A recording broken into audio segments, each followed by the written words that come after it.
Hello বন্ধুরা, good morning. তোমরা সবাই কেমন আছো? আশা করি তোমরা সবাই খুব ভালো আছো আর আমরাও খুব ভালো আছি। আর আজকের ব্লগটা হচ্ছে Rakhi Purnima special mini blog. আর ডুগু কিন্তু একদম রেডি হয়ে নিয়েছে রাখি পরার জন্য, আর স্কুলেও যাবে। রাখিটা পরে তারপরে যাবে।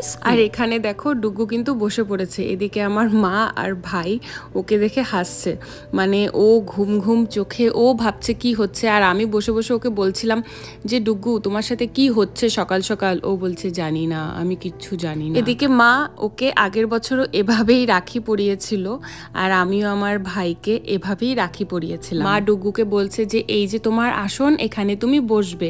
মা ওকে দেখাচ্ছে, মানে ডুগুকে। আর মা বলছে যে তোমার জন্য আমি মিষ্টি এনেছি, রাখি এনেছি, সব এনেছি তোমার জন্য। সেটা আবার ওরা দেখাচ্ছে, মানে ভাই ভিডিওটা ঘুরিয়ে ঘুরিয়ে দেখাচ্ছে বারবার যে তোমার জন্য এখানে কি কি আয়োজন করা হয়েছে। ডুগু বলছে ঠিক আছে। তো আমরা আবার মাকে বলছি তাড়াতাড়ি করো, কারণ স্কুলের লেট হয়ে যাচ্ছে।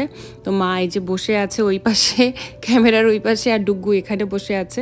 আর মা যেভাবে যেভাবে বলছিল ঠিক ডুগু সেই কাজগুলোই করছিল। মানে মা বলছিল যে এই যে তোমাকে ধান দুব্য দিয়ে আশীর্বাদ করছি, তুমি মাথাটা একটু নিচু করো। তা এদিকে আবার মা উলু জোগাড় দিয়ে ধান দুব্য দিয়ে ডুগুকে আশীর্বাদ করছে, আর ডুগু আবার এদিকে মাথাটা নিচু করছে। তো এই আর কি করা যাবে, আর দূরে থাকলে যা। আর আমার ভাই ওকে বারবার মানে খেপানোর জন্য বলছে তোর মাথাটা আরও নিচু কর, আরও নিচু কর, মাথা আরও নিচু কর। মানে এক তো ছেলে মাথা নিচু করতে করতে টেবিলে লেগে যাচ্ছে, আর বারবার ওদিক থেকে বলছে মাথাটা আরও নিচু কর, আরও নিচু কর। তো মা এখানে ওকে মিষ্টি খাইয়ে দেবে। ও বলছে ওই যে খাচ্ছে দেখো।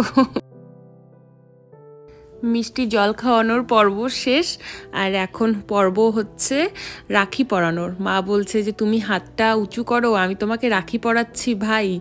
তারপরে ডুগু আবার হাতটা উঁচু করলো এভাবে, আর মা ওদিকে ওর হাতটাকে মানে জাস্ট ক্যামেরায় টাচ করে ওখানে একটা গিফট দিয়ে রেখে দিল।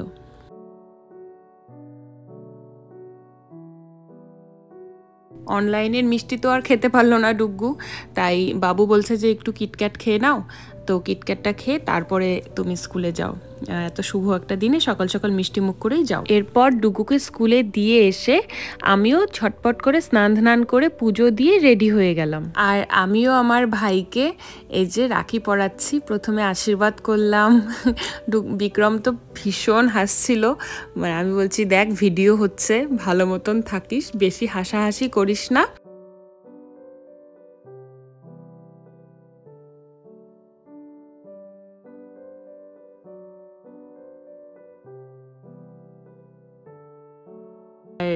আর এখন পরানো হবে রাখি। ওকে বললাম যে তুই তোর হাতটা উঁচু কর, আমি রাখিটা পরাবো। আর এই যে রাখিটা পরিয়ে মনে মনে ভগবানের কাছে প্রে করলাম যাতে তুই ভালো থাকিস সব সময়, তোর যত মনের ইচ্ছা সব যেন পূরণ হয়, সুস্থ থাকিস। আর তার সাথে বলেছিলাম যে তুই আমাকে এবারে গিফট দিবি, তোকে আমি প্রতিবার গিফট দেই, এবারেও দেবো, বাট তুইও দিবি আমাকে। আর এই যে তোর মিষ্টি, তুই মিষ্টি খা। ওরে হাসছে যে মিষ্টি খাবো। বললো হ্যাঁ এটা তোর মিষ্টি, বলে তোর ছেলেকে খাইয়ে দে। বললাম তুই খা তোর মিষ্টি। তো এই যে দেখাচ্ছি ওকে যে দেখ পেমেন্ট কিন্তু হয়ে গেছে, আমার পেমেন্টটাও তাড়াতাড়ি করে দিস। তো যাই হোক, আজকের মিনি ব্লগটা তোমাদের কেমন লাগলো জানিও। ভালো লাগলে একটা লাইক করে দিও, আর সবাই ভালো থেকো, সুস্থ থেকো, টাটা।